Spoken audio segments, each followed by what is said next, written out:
Well, hello there.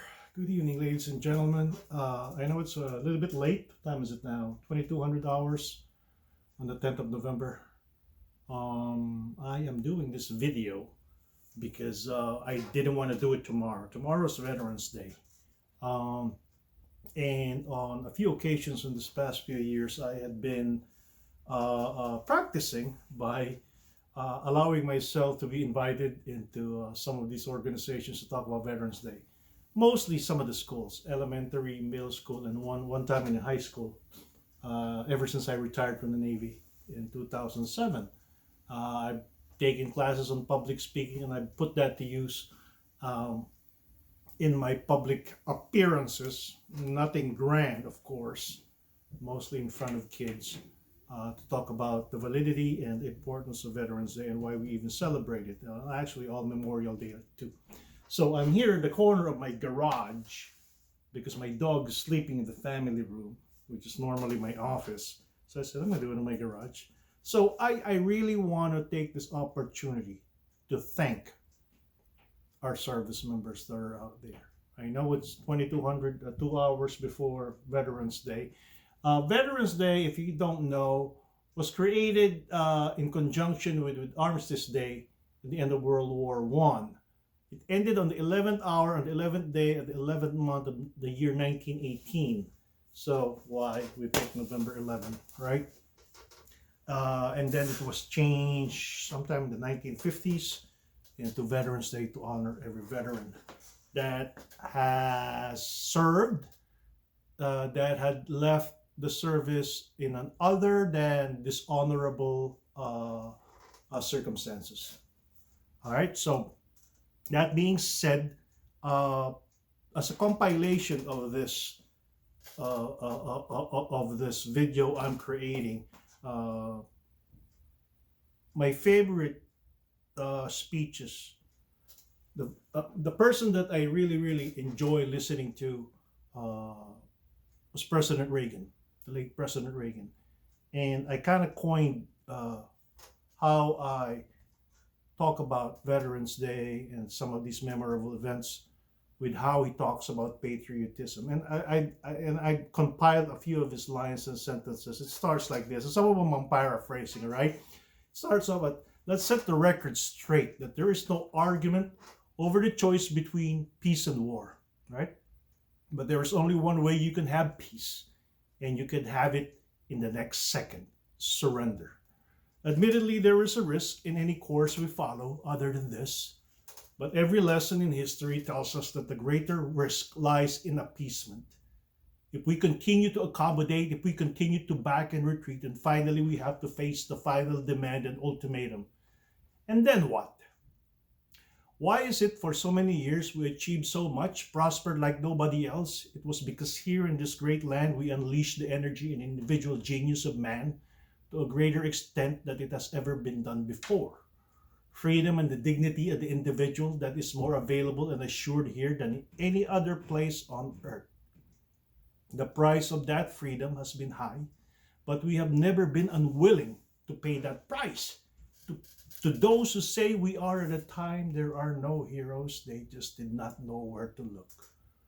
We must realize that no arsenal or no weapon in the world is more formidable than the will of moral courage of free men and women willing to fight for a country. It is an arsenal in the world that they do not have. It is a weapon of us Americans do have. As for the enemies of freedom, those who are potential adversaries, they will be reminded that peace is the highest aspirations of American people. We will negotiate for it, sacrifice for it. We will not surrender for it now or ever, because we are Americans. This, I compiled 3 of President Reagan's speeches from different years, 81, 85, and 87, on Memorial Day and Veterans Day. And I kind of go around and use some of his lines. Now, why this is my favorite of all is because it highlights the importance of what our veterans do. Um, I don't say it lightly when I congratulate them. when I say hi to them on Facebook, when I thank them, because I am very appreciative of what I am right now, of where I've been, of how I came to this country, of how I've raised my family, of what I have, of everything that I am, is because of the United States Navy. Gosh, my first day in America was in the Navy, boot camp. I've never even set foot first San Diego, and 2 miles down the road, I drove into boot camp. So I have no qualms. I know nothing about America till I joined the United States Navy. Why that is important is that because 7 deployments later, 21 years later, my kids are grown.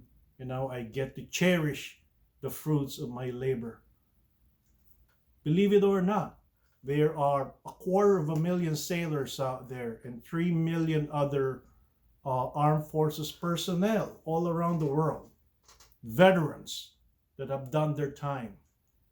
And with regards to these individuals that are still active, I thank you, because if it has not been for you, have not been for you, we would not be in this position to be able to enjoy my retirement, to be able to go home every evening to see my kids.